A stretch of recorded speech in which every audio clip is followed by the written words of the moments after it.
everyone, and welcome back. So today I wanted to show you guys my Limelight hydrangeas by Proven Winners that I had ordered online and had shipped to my house.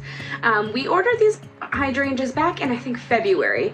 I was looking for a structural element to put into my border gardens, and I knew I wanted Limelight hydrangeas. Last year I had a hard time finding them, so I wanted to order them online. So I ordered 4 Limelight hydrangeas, 1 Limelight punch or little lime punch, and then I had my Mr. Poppins that I had to order. I knew I could not find my Mr. Poppins in the stores, so I knew that was going to be a plan I needed to order online, and for convenience sake we decided to go ahead and order the Limelight hydrangeas as well. And we added the little lime punch just for, you know, just because we wanted to add something, which I wish I would have known where I wanted to put it ahead of time, because where I ended up putting it is actually in a garden that is symmetrical to another. So we did go out and we went and purchased 1 more little lime punch. Now I was able to find this year lots of Proven Winners hydrangeas at a boutique garden center near my house. If you go to some of the big box stores, you might have a harder time finding some of the varieties of the hydrangeas. So if this is not something that you can get in your area, ordering online is definitely going to be best for you. But I think moving forward, if I need to add any more Limelight hydrangeas, I'll just buy one from that boutique garden center, because they were pretty much the same price roughly for the, I think I got the 3 gallons, and I wouldn't have had to pay for shipping, which was expensive. But I don't blame them, because we're shipping live plants and I want them to come in good condition, so I was willing to pay that extra fee for the shipping. Now, of our little Limelight hydrangeas, the 4 that we ordered, the order came in pretty good shape. Mr. Poppins was shipped separately about a week later, but one of our Limelight hydrangeas did end up kind of being damaged to the point where I was certain it probably wouldn't make it, because it was basically split down the main branch, the main stem. So we contacted Proven Winners. We sent them pictures. They sent it out to the specialists who work with the hydrangeas, and they agreed, yes, it's probably not going to make it. And so they ended up shipping us a completely new one for free. And I'm so grateful for that, because one of my big worries was that they were going to come damaged and we're going to pay all this money and we're not going to have the shrubs that we wanted to have. So I'm thankful that they were able to rectify the situation, and pretty quickly we received a whole new Limelight hydrangea, I want to say within a week. So that made the whole situation a lot more pleasant. And now I'm just, you know, kind of watching this other one. It's slightly surviving. Maybe it will, maybe it won't. I don't think it will. Just because of the way that it was damaged and slit. But let me show you guys where we ended up putting the Limelight hydrangeas. So this is our border garden that we have been working on this spring. I try to get as much as I can done in the spring, because once the summer heat and humidity hits, I don't like to do too much heavy work. But I knew that I wanted the Limelight hydrangeas to be kind of a structural element in this border garden bed. Now, when you're developing like a big garden bed like this, you want to have some type of structural or foundational element. You can't just plant a bunch of, you know, flowers or perennials and, you know, come winter, it's all flat and it looks dead and barren. So you want to have something that has height, either evergreens or larger shrubs or even trees that work well here. We ended up putting a hydrangea here. Limelight hydrangeas can get up to 5 to 8 feet wide and tall. So we wanted to make sure when we planted it, there was adequate space for this to get big and flourish and bloom. So here you can see, and it's going to be great because I do hope it goes above and spreads nice and wide here. That way it provides a little bit of privacy and some nice beauty to look at come end of summer and fall. It will also be a good winter interest if we leave the leftover flowers on throughout the winter. It will be a nice winter interest. So coming through here, we have a box that's we still have to do a little bit of mulching. We mulched a lot. We had a huge shipment come in, and then all of these helicopter seeds started to fall. But we're not finished mulching like in here. This is my candy tuft that we did end up planting. That is a Proven Winners Crystal Blue Spirea. That is the Proven Winners Pink Profusion Spirea that I transplanted, that I'm fingers crossed hoping it makes, but I think I might have damaged it a bit. This is one of my David Austin roses. I'll give you guys a separate kind of tour of the roses and that experience ordering bare root roses online. Here is another little Limelight hydrangea here. So again, it's gonna get, hopefully span this whole fence panel and then go up and above here and just be gorgeous. Whenever you just start fresh building a whole new garden bed, it's gonna look small and bare for a while. It takes years to start building up these beds, and hopefully within 5 years or so, this is gonna be something gorgeous and beautiful. Another candy tuft, crystal blue salvia.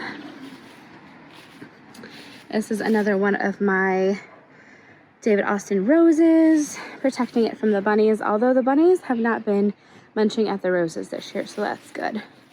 Here is the third one that we planted, again, hoping it takes up the whole panel, the whole fence panel, and then spans above here.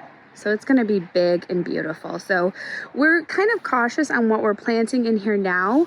I don't wanna rush it and start plugging in a bunch of things and then having to pull them in a year or two. So we're taking our time, just making sure we get those foundation plants in. And then down here, that is my snowball viburnum that I had planted. Don't pay attention to that. And that is a blue, I think a blue moon juniper. And then let me show you where the other one we're gonna put. Okay, so we still have to plant some things. We still have to move the other bed for that, plant those two, fill these garden beds. We move them around, so we're trying to get everything done. It's just been so busy. My chives, there's another rose bush. This, I think, is where we're gonna put the other one, the fourth one. You can kind of see out to the road over here, so I wanted to add some privacy here for the summer. So if we kind of stroll back here, this will get nice and big and huge, also providing a lot of privacy in the summer and some winter interest with those huge cone flowers on the Limelight hydrangea. So I think that will work pretty good there. I still have to put that into the ground. Now, if you caught my video the other day about rainy day transplanting, this was kind of highlighted here. We did a little bit of mulching, but not very much. This is, I forget what kind of boxwood that is, but this is a boxwood. This is growing beautiful, and I have to start really shaping that up a little bit better. So this is the little lime punch. This is smaller than the Limelight hydrangeas. It will get about 3 to 5 feet tall and wide. So that will pretty much take up the majority of this garden bed space. It has these lime panicle flowers that slowly start to turn white, and then come fall, they can turn a pinkish tone. They can turn a Hawaiian punch kind of color. So I think that's gonna be beautiful on this side. Now, I have kind of a similar garden bed on the other side of this pebble patio that I needed another little lime punch for, so we went out and bought a second one. This is the berry poppins that we had transplanted as well, and it seems to be taking perfectly. It doesn't even look like it's unfazed by that transplant, which I'm grateful for. So that should be getting just slightly a little bit bigger. And come fall, it will be producing these red berries that, once the leaves fall off in the winter, will be a beautiful winter interest. Now over here, this is the opposite bed, or the identical bed, just opposite. Sorry for the shaky camera. And that is the other little lime punch hydrangea that we purchased. That's also a Proven Winners. And they're all doing very well. I'm very excited and happy. This is a clematis. Sorry, we're just cleaning things up. And then this is the other berry poppins that's gonna be on this side. I'm thinking of planting Mr. Poppins somewhere in here. I don't want to get it too close to the hydrangea. And then I have a peace rose right here, so I'm not exactly sure. I can't really plant too much in here and here. We really have to excavate that and dig it out because it used to be stairs coming off of the deck, so they just put a bunch of large rocks there and then topped it off with like soil. So we have to dig out all the rocks there if we want to plant anything. So right now I just have the Bobo hydrangea there that we transplanted early spring from the front garden. So right next to me is the Mr. Poppins that I knew I absolutely had to order online. I just couldn't find it anywhere. This is the male counterpart to the Winterberry Proven Winners berry poppins. In order to get those gorgeous red berries in the fall, you need a pollinator, and that's the male counterpart to the female berry poppins. As long as you plant this within, I believe, 50 feet, it should do good. Yes, 50 feet of the female, and these can pollinate up to 5 berry poppins. So this is more of just like a little accent piece that we're gonna kind of put in the garden. Although I want you guys to see these flowers are actually really cute. And those are the same flowers that are just starting to bud out on the berry poppins. So very cute. But this is the male counterpart. So hopefully we'll have some red berries this fall. Sun or part shade. Hardiness to zones 3 to 9, and I believe the berry poppins is the same thing. Pollinates female winter berries and hollies. So it's not just the berry poppins. There's other hollies that it could pollinate as well. And I'm trying to look for the size. Oh, 3 to 4 feet tall and wide. So overall, I'll say the experiencing of ordering my hydrangeas from Proven Winners directly off of their website has been fairly easy. We did have a little bit of hiccup with that one that came damaged, but they were rectifying the situation, no problem, which I'm so thankful for because I know that's a lot of people's fears when they're ordering plants online. If you have ordered directly from Proven Winners and have had an experience like that you want to share, please share it in the comments below to let everybody else know. That is what I have for you guys today. I'm hoping that we can get this yard and this garden cleaned up and finish the mulch next week so I can get a garden tour for you guys, because we have peonies that are about to pop, we have roses that are about to pop, so I'm really excited to show you the progress that we've already made so far.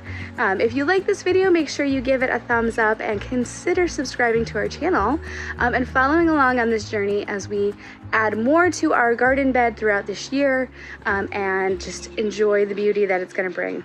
So thanks guys so much, and I hope you guys have a great day.